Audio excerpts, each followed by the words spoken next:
The story begins on a shoreline with a ship preparing to sail and a man in chains walking up the gangplank. That man was Paul. He wasn't a criminal and he wasn't dangerous. He was a prisoner because he had appealed to stand before Caesar in Rome, and the Roman officials had agreed. So Paul was placed on a ship with soldiers, sailors, and other prisoners, all heading toward Italy. But the sea had other plans. From the very beginning, the journey felt uneasy. The winds were against them. The waves were rougher than usual. Days passed, and the ship struggled to make progress.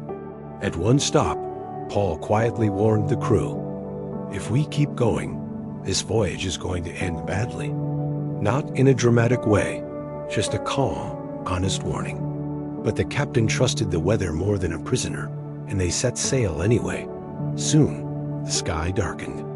A wind called the northeaster, the kind of storm sailors feared, slammed into the ship. The waves rose like walls.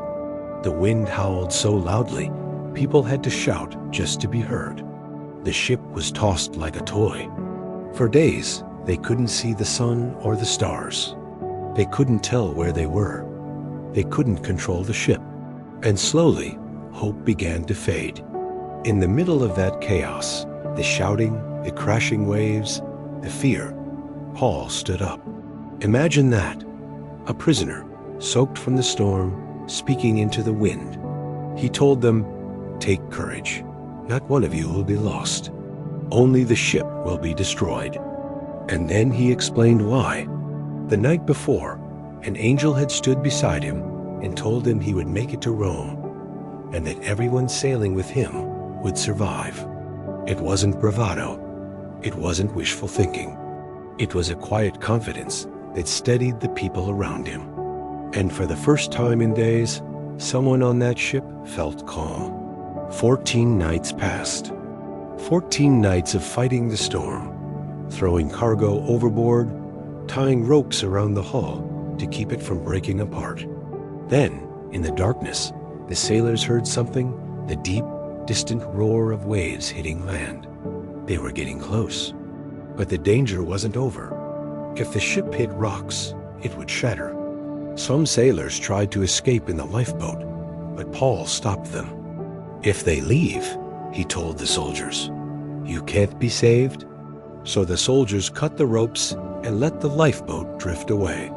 Everyone stayed together. As dawn approached, Paul encouraged them to eat. They were exhausted, hungry, scared. He broke bread, gave thanks, and shared it with everyone. Prisoners, sailors, soldiers. For a moment, the storm didn't feel quite as loud.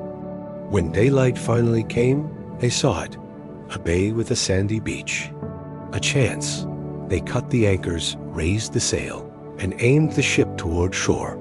But before they reached it, the ship struck a sandbar and stuck fast.